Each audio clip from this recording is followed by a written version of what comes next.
A Meghan Markle red carpet meltdown. We expected it, didn't we? After Ted Sarandos unfollowing her after accidentally posting a video of Lily crying on the Instagram. But this was even more deranged and weird than I thought. She didn't want to take her hand off that belly of Kelly J. Zeffin. Watch.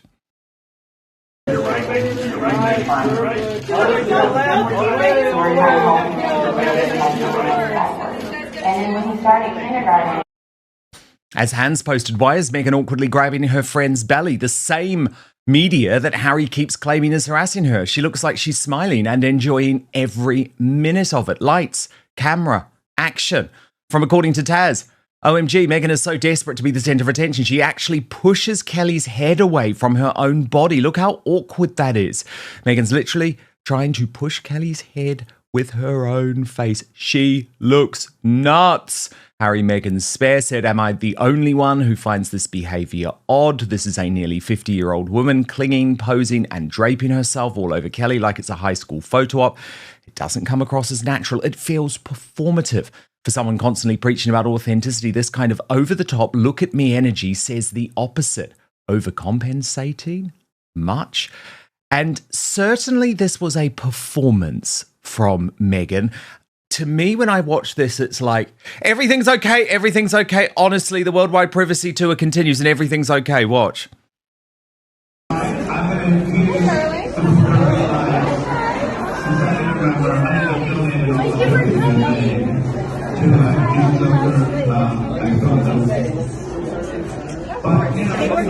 One photo that will jump out. Okay. But there's something interesting in that video. Meghan's mole pointed it out. I'm just going to play you it again. And she says, watch as Meghan Markle gets visibly irritated when hearing they will only be taking one photo. We're going to do one photo that will jump out. Okay. She do. Royal News Network onto this too. This behaviour is weird. They look like a couple, or that Kelly's carrying Meghan's baby. This isn't cute. It's weird. They're acting like middle school girls, which I imagine is Meghan's emotional intelligence level, but still at least try to be an adult. Okay, straight to Tom Sykes. He is the host of the Daily Beast's hit new podcast, The Royalist. Tom, I watched the first episode this week, thought it was amazing, brilliant interview with Andrew Lowney, and already flying up the podcast chart. So congratulations. What, that's out every Tuesday, is it? Yeah, every Tuesday on YouTube, and then on Wednesday, I think it goes on to all the audio platforms. But thanks very much, Dan. You're very generous. We're a total minnow compared to the monster juggernaut that is Dan Wootton outspoken. Oh, hardly. So I love we all it. have I much love to it. learn. I love it. I'm listening and I'm watching, and I thought it was an absolutely brilliant first episode on Tuesday. But of course, Tom, this week things are moving so fast, and this red carpet appearance, Meghan clearly thinks this was necessary to try and reset. But indeed, I think it's really difficult to argue, Tom, that she did look quite manic during this red carpet, like the touching of Kelly J. Zeffin's belly. No one actually knows what she's there to promote. And this messaging, I think, is very difficult for her because it's like everything around her is collapsing, right? Quite literally, like the Netflix deal, her last financial lifeline, her last lifeline to Hollywood has this week collapsed. And it's like, what's the only thing I can do? Turn up and act weird on a red carpet. It's just so awkward. But what did you make of the whole thing? Well, I think if you think about where Meghan would have actually liked to be over the past few weeks, right? It's certainly on the red carpet at the Oscars and ideally on the podium. I mean, that would have been the plan, 5 or 6 years ago. And instead, here she is at some kind of very inconsequential, unimportant charity fundraiser, the Alliance for Children. I'm sure it's great charity. I've never heard of it. I'm sure they do great stuff. It's hardly a prestige engagement. And I think it's very hard to escape the sense that things have not worked out for Meghan and Harry the way they expected they would in 2020 when it was the royal family holding them back. And now we're told it's Netflix holding them back. And well, now Netflix is no longer holding them back. And here they are on the red carpet, you know, as you say, looking a bit sort of crazy and with no real clear telegraphing what this is, other than to kind of try and say, I have a friend. Yeah. I have a friend. I have a purpose. My purpose is to turn up to this red carpet. I mean, presumably, Tom, it is for this Kelly J. Ziffin charity. I mean, I was looking at some of the other pictures. I have to be honest. I mean, I'm a guy, I guess, relatively tapped into the entertainment industry. There weren't any other names that I recognized. Well, this has always been a problem that they've had, is that people are anxious appearing alongside them. And originally we were told, oh, that's because she's such a massive talent that she sucks up all the energy and sucks up all the attention. And I think there was a point where that was true, not always in a good way, but she did definitely suck up a lot of the flashbulbs and a lot of the attention, a lot of the air in the room. Now it's very much the opposite. It's like, do you really want to be seen with this person who's like literally been slagging off the biggest player in Hollywood? I don't know. And she did get up on stage, Tom. She was allowed to do that, unlike, I guess, if she was in the cheap seats at the Oscars. Watch what happened. Good evening, everyone. How are you doing tonight? I am so grateful to be here to be able to celebrate my dear friend and co-founder of Alliance of Moms and board member for Alliance for Children's Rights, Kelly. So it was very much like, I'm here on best friend duty. But I think one thing that we've learned about Meghan in recent years, Tom, is that she wouldn't have shown up if she didn't think this was the right move for her optically at the moment. Well, I suppose also the other question is, you know, she needed to get out there and put her best foot forward. And I mean, say what you like about Meghan, but she is clearly absolutely thrilled, you know, whenever she's in front of a camera. I mean, she loves it and she can act that part 1,000,000%. I think she had to get out because of the damaging headlines that have been piling in all week. We've had Tom Bower's book. We've had this sensational report in Variety with Netflix really pushing back against her incredibly unwise decision to slag them off as she walked out the door, having agreed a very generous statement from Netflix originally that said, oh, this was all planned, which, I mean, well, it clearly wasn't. Or if it was, it's certainly a very odd plan to partner with somebody for a year and then dump them. And then obviously blew up the relationship, this extraordinary report in Variety, and then this report in the Mail and on other outlets about how Ted Sarandos had stopped following her on Netflix, had stopped following as ever, had stopped following her personally. I mean, the walls are falling down at the castle of Montecito. And so very important for her to get out. But it seems like this was the best thing on offer, which is a pretty damning indictment of how they've mismanaged their deck of cards over the last 5 years. Oh, God, yes. Oh, God, yes. I mean, look, how the Sussex squad are trying to spin this morning, Tom, is actually Meghan's influence is unmatched in the fashion world, because apparently that was a Ralph Lauren dress that she was wearing. They say it's already sold out. So maybe there is some influence there. What was interesting is she was presenting an award to Kelly. This is what she had to say during the rest of her moment on stage. We are on a mission to 700,000 subscribers. So I need you to do something for me right now. It is free. It is easy. It is simple.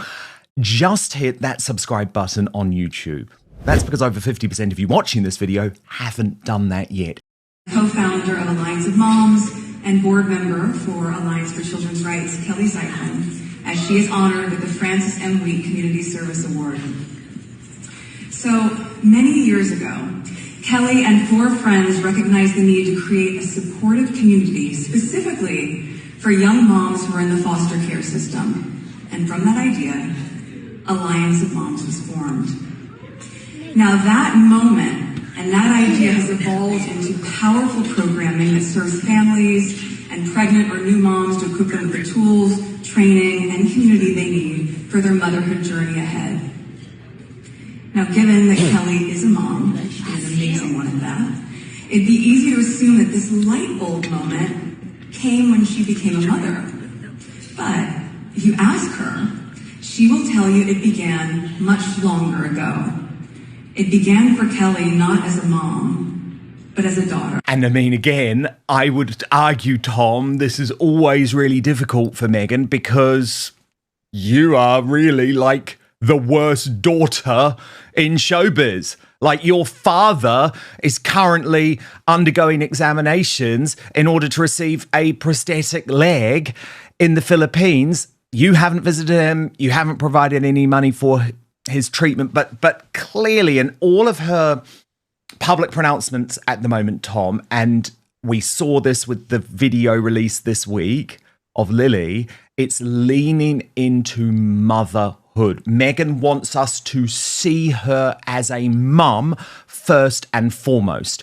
Now, I believe this is for cynical commercial reasons, but I think whatever reason she's doing it for, it's hard to deny that there is another sort of move away from like hardcore businesswoman, lean into being really dedicated mom. I think you're so right. And it's like, being a mom and the kids and stuff are the last thing that she kind of has to sell. But the irony is, of course, being Meghan, she's off on her timing yet again. And the sort of thing of commercializing your kids, commercializing your family, obviously we saw that have a horrible denouement with their friends, the Beckhams. And it's been very unfashionable in cool celebrity circles for a long while to put your kids in the spotlight. And what we see with them, obviously, is this very performative thing of partially anonymizing the children, whilst at the same time making sure that they are absolutely key to the narrative.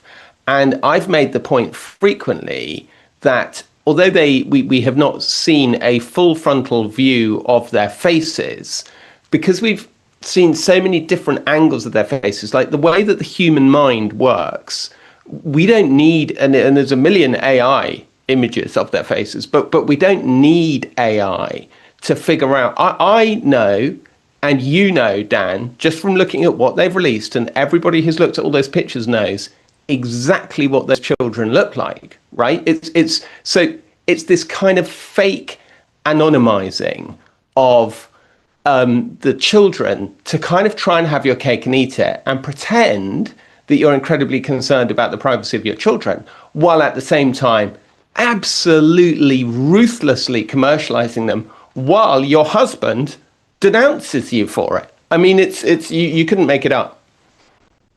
No, you really couldn't. And I mean, I thought the Instagram video this week was so telling that this is now very much the official launch of Lily as a commercial object. But it was interesting. Again, I still don't think she gets this stuff right, because actually when you listen closely to the video, you could hear that she was actually crying. Are you having fun, my love?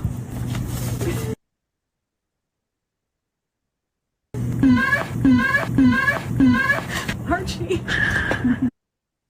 I mean, the optics of it are so weird. And of course, it's like still not showing the entire face, which is presumably the little sap to Harry, right?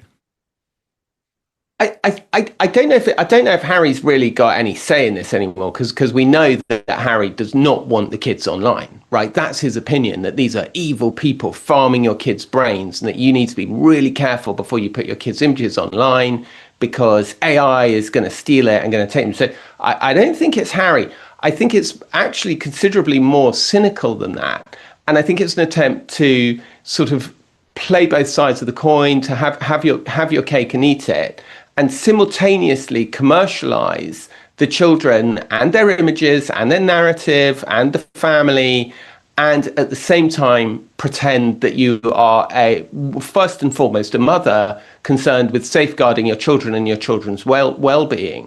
And it's so unbelievably hypocritical to, just this week we saw this incredibly grandiose statement on their website saying about the California tech trial, which is not even over. I mean, it's halfway through. Like, why they needed to, which they are not a part of. They are not a part of it. Also, and if you hate social media that much, why are not only you using Instagram, right, to launch your whole business, but now bringing your child into it? Like, if you actually cared about this case, if you actually wanted to do something, because as you say, they're not even a plaintiff in this, they've got nothing to do with it, then the most powerful thing you could do is say, we're boycotting Instagram like we used to. Right, exactly, Dan. I mean, look, for example, right, if you had a massive issue with Google, right, and you thought Google was super evil, right, and Google owned YouTube, would you put this show on YouTube? No, you wouldn't. You'd put it on another channel. You'd put it exclusively on Substack, where I know you do a lot anyway. But do you know what I mean? Like, it's like it really reminded me. I don't know if you saw this Louis Theroux film this week about the Manosphere. Yes, I have. Yeah. It really reminded me of, this clip with HS Tiki-Toki, who's actually a really interesting character. And I think Louis Theroux does a good job of kind of winkling out the stuff that's actually really fascinating. And he got Piers Morgan to storm off his own show. Yeah. But he does say to HS Tiki-Toki at one stage, which I think is a really good point. Look, by, criticizing OnlyFans models and at the same time advertising them, it's like you're owning a gym and you're coming in and you're giving people a massive box of donuts. And I just feel a bit like that with Meghan and Harry, that with Meghan, really, let's be honest. It's so nakedly hypocritical. And I don't understand how she thinks it's going to work. Like, I just don't understand how she thinks people are going to believe this nonsense. Like, it's like, are you interested in protecting your children's privacy? In which case, keep them off the internet, like your husband advises. Or are you trying to commercialize them? In which case, fine, let's go. Totally. It's a complete and utter mess. But the problem is, Tom, all of this is anchored in desperation. I mean, you were very shocked this week. I read your article on the show yesterday by the decision to unfollow Meghan and As Ever by Ted Sarandos. I mean, this is like a declaration of war in the modern media age. And it made Meghan's lawyer's statement to Variety look so unhinged. It's like, no, he loves me because he's been to my house without a lawyer before. It's like, no, Meghan, he was playing you. He was playing the game. And now he can't stand you. I mean, good old Ted Sarandos. I mean, he is an amazing character, and he's just ridden this wave so brilliantly. I mean, look at that face. That is a guy who wants to make money, right? That's what he wants to do. If you think that he's your personal chum, do you know what I mean? It's so deranged. It's like, guys, do you really think, do you really think it's because he thinks you've got a nice personality? It's like, totally. And it's like it wasn't your job to deny what he may or may not have said. Like, that's not how it works. You can't tell Variety, oh, Ted Sarandos didn't say that. Now, actually, when it did come down to it, Netflix did tell Variety as well that Ted Sarandos didn't say that. But I don't believe that for a single second. I think all of this stuff was leaked with the nod from Netflix, and the unfollow was like the ultimate, we're done with you. And Variety, of course, is so, I mean, Dan, you'll know this, but there's two big trade papers in Hollywood. There's Variety and the Hollywood Reporter. The Hollywood Reporter tends to be more straight. It's more like, the Times or the Telegraph, and the Variety is much more sort of tuned in to like the scandal, the gossip. It's more like meant to be you're at a bar in old Hollywood and you're getting some chat and some gossip. So it's very of a piece with Variety to tell you the inside story and then have the official denial to cover themselves. It doesn't in any way negate what they said. They're saying they would not be publishing those quotes if they were not authentic and genuine. Very experienced reporter, Matt Donnelly, he's called. He's the chief reporter at Variety. Brilliant reporter. There's absolutely no doubt that these quotes are completely genuine. And it's so obvious. Like, the thing about all these things is it's so obvious that Netflix are not going to sit there and take it lying down while you trash them and say that they're incompetent business people. I mean, like, what on earth did they? And it's this terrible fault that they have, that they always have to have the last word. They always have to have the last word, because it was actually a very generous statement. Totally. Netflix. It was like, just shut up, say nothing. You've got away with this. Because what was so interesting to me about this Matt Donnelly piece, and you're completely right, Tom, he's very tapped in. And given his seniority at Variety and how important Netflix is to the whole Hollywood business, he's not writing this unless he's pretty confident that Netflix don't have a problem with him writing this. And it actually backed up a lot of what I had been reporting, I mean, right back when I was at the Mail, because do you remember Netflix was so horrified about the fact that why did this interview with all of these revelations go to Oprah? Why is Harry releasing the book before we're allowed to release the series when we're the ones paying them lots of money? Like, actually, this sort of acrimony dated back years, but Ted Sarandos, in part maybe because of the personal relationship, was always prepared to put it to one side. But it obviously all came out in this article. Tom, look, I do want to talk about the breaking news of the day, though, a scandal in a different way. And I think we're both quite outraged about this, probably for different reasons, but this is quite a shocking story. Let me just take you through it. So it was announced that the royal correspondent for Sky News, or I call it here on this show, Tom, Sly News, Rhiannon Mills, is going to work for King Charles. Now, she is a prominent member of the Royal Rota. I think this whole thing is corrupt, probably the only area on Life where I agree with Prince Harry, actually, because she is a prominent member of the Royal Rota. And this was reported by another member of the Royal Rota, Kate Mancy, in the Times, this way. The King has hired a leading royal correspondent to become one of his senior media advisors. Rhiannon Mills will join the royal household press office as communications secretary to Charles and Camilla after more than a decade of reporting on the royal family for Sky News. Her partner, Andrew Parsons, already works as a photographer for the Prince and Princess of Wales. Now Mills has been poached to join the royal household, moving away from reporting on the royal family, of which she has sometimes been critical, to help with their PR. While her reporting is known to be balanced, she has been critical of palace PR in the past. Following the fallout of the interview by the Duke and Duchess of Sussex with Oprah Winfrey, Mills argued that a dignified silence from the rest of the royal family isn't enough to shut this one down. During her time as royal correspondent, she's travelled all around the world. Harry actually gave her an interview, Prince Harry, in 2015, but she's probably most famous for this tense exchange with the then Duke of Sussex. This was in 2019 in Africa.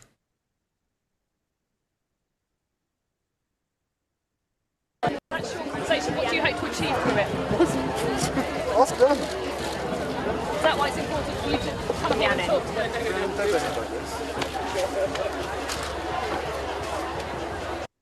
Rhiannon, don't behave like this. He was asking a question. She more recently spoke about that exchange on the Sun's Royal Exclusive. I felt like I'd looked like an idiot. He looked really patronising. Nobody came out of it looking good.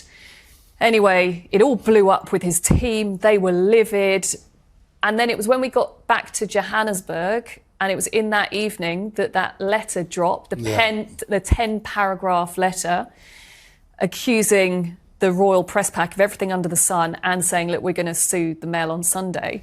So immediately I just realised I'd frankly kicked the bear, and I just didn't realise it at the time. But it shouldn't felt, go around doing your job. Felt, That's the trouble, isn't it? It just felt really sad at the time. So that's now the King's Communication Secretary. I posted on this today for anyone who doubts me when I say the corrupted Royal Rota is literally working in the pocket of Buckingham Palace to damage Prince William and Catherine.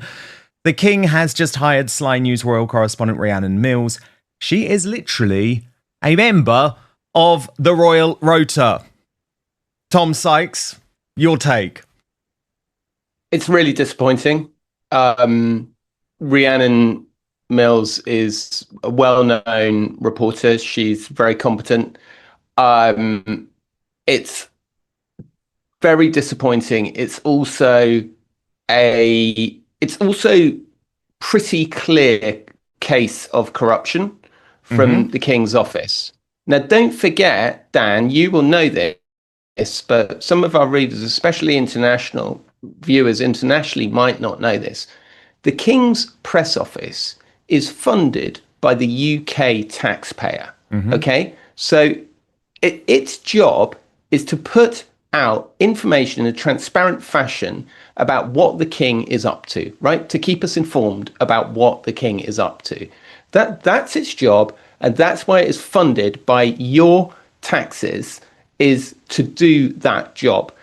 It now looks increasingly like public money is being used to buy up and silence influential media voices. As I say, Rhiannon was one of the few people who would occasionally, as we saw with that Prince Harry thing, challenge the official narrative.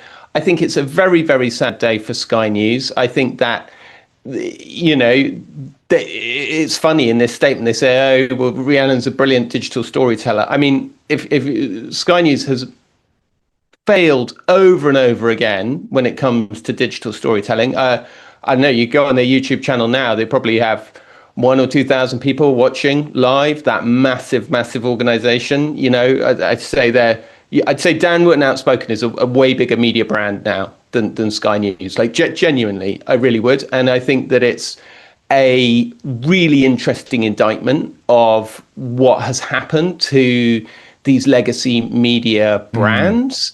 I think it's a very clear sign. She, you know, I doubt she would have gone for less money than what she was getting at Sky, and I'd say she was on quite a healthy package. Yeah, and I think it's Sky News is over. I mean, this is the thing. I mean, literally, some of their videos on YouTube get, you know, less than 1,000 views. So I think you could argue maybe, well, she's made the move for that reason. Right. But I think, Tom, the thing that is very hard to deny is that, and I know you know a lot of these people, and previously you were part of the Rota, but the Royal Rota is covering up so much to do with the royal family. I mean, specifically, and we've both gone into this, and you can look at our previous reporting on this, our previous discussions on this, but specifically in regards to King Charles and his health, there has been a lot of briefing out of Buckingham Palace, which is also designed to damage Prince William and Catherine. A lot of that has come from Tobin Andre, who is now her boss, Rhiannon Mills's boss, and he used to work at the Daily Mail. And it just feels incredibly uncomfortable to me at a time when there is a very obvious cover-up going on. I mean, you've written about it this week on the Royalist, you know, this very clear cover-up in regards to King Charles's health. And it shows how close the Rota really is with Buckingham Palace, because, of course, she is now going to be, in some ways, continuing that cover-up now as a member of King Charles's press operation, dealing with all of her former colleagues at the Royal Rota. Yeah, I mean, look, the British media, whilst not disputing that the Mail in particular has done amazing work exposing Prince Andrew. Without the Mail and the Mail on Sunday's work, we wouldn't know half the stuff we do about Andrew. The Sun, you, of course, at the Sun, breaking the story about Mexit. Over the years, they've done incredible work. Yeah, and it was the news of the world, actually, when I was there, that first broke the story of Andrew's relationship with Epstein, with those pictures taken in Central Park by Maz Mahmood. Now, without those pictures, literally none of this would ever have happened, Tom, because it was the next week, as a follow-up to that story, that the Mail on Sunday actually procured the picture of Virginia Giuffre, the famous one, you know, with taken by Epstein, with that one. That that one. Yeah. But yeah, that was yeah, only yeah. as a follow-up to the fact that the News of the World had done this sting operation, effectively. And obviously, Mazza Mahmood, very controversial character, ended up going to prison and everything. But without these pictures, no one knew. Yeah. No one knew that Epstein was friends with Andrew. Absolutely. So not to throw the baby out with the bathwater, but the reality is that it was a long time ago. Exactly, Dan. It was a long time ago. And the problem is that Tobin, has, on one sense, done an absolutely brilliant job, right? He's completely neutered and silenced all the critics in the legacy media. So, one of the examples that I often use, was it 6 or 7 months before Charles ascended to the throne, the Times published this incredible story about how he'd taken €500,000 in used €500 notes in Fortnum & Mason's bag, which amusingly has a royal warrant. Well, you wouldn't expect your carrier bags to come in an Aldi bag, for goodness sake. The story just completely disappeared. And the reality is that if you criticize the king, you will not be getting the information for any longer. And it is an abuse of taxpayers' money. It is an abuse of the process. It is not the king's personal press office. So it is not his right just to say, I can bully the press and do whatever I want, because it's using the institutional power vested in them by the state to manipulate the narrative and the truth. And the fact that they are now buying up Rhiannon Mills from Sky News, I think, look, the Daily Mail is one thing. I know it was a sort of publicly listed company, but it was a slightly weird publicly listed company where the shareholders didn't get a vote, and it's now, I believe, largely being bought back by the family. Yeah. So that's one thing. Sky News is a publicly listed company, and I think the viewers of Sky News who've been watching Rhiannon Mills's reports are certainly entitled to ask what on earth they've been watching for the past couple of months. I think I really hope that they are going to announce some kind of furlough period. Well, I've been told from my sources at Sky News today, Tom, I haven't been able to confirm this, but I have very good sources there, and I have been told that she has been immediately put on gardening leave, which is, of course, the right thing if it has happened. But how long was she negotiating for this job? That is like the bare minimum of what needs to happen. Yeah. I mean, it's absolutely disgraceful. Yeah, she's been reporting on this job and at the same time has literally been in negotiations to take a new job. And think of the things she's reporting on at the moment, Tom. A short clip from a recent red carpet event has been circulating across social media. In it, Meghan appears to interact with a friend while cameras are flashing, and within seconds, the internet began analyzing every movement. The headline claims Meghan pushed her friend's head away and awkwardly grabbed her belly, but it's important to remember that headlines are often written to maximize clicks, not accuracy. A few seconds of footage can be framed in very different ways depending on the narrative. When you look closely at the clip, the interaction appears brief and somewhat unclear.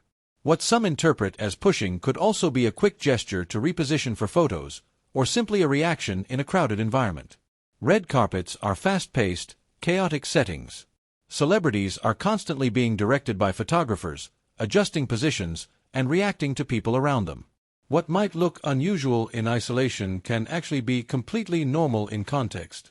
The moment where Meghan appears to touch her midsection has also been highlighted repeatedly.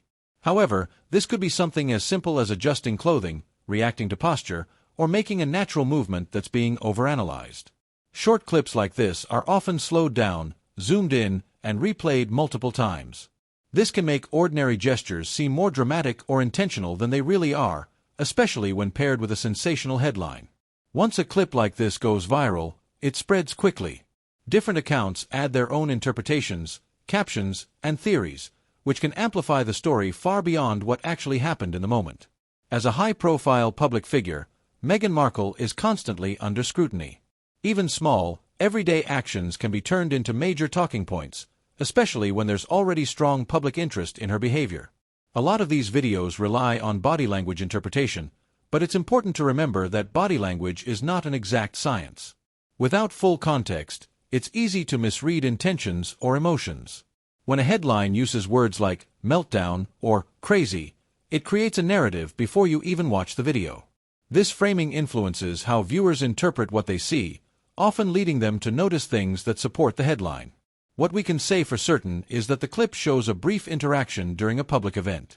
Beyond that, most of the claims being made are interpretations rather than confirmed facts. Stories like this go viral because they combine celebrity, mystery, and controversy. Viewers are naturally curious about what might be happening behind the scenes, even if the evidence is limited. It's completely fair to notice something looks unusual, but it's also important not to jump to conclusions based on a few seconds of footage. Context matters, and without it, interpretations can be misleading. This is a good reminder to approach viral clips with a critical mindset.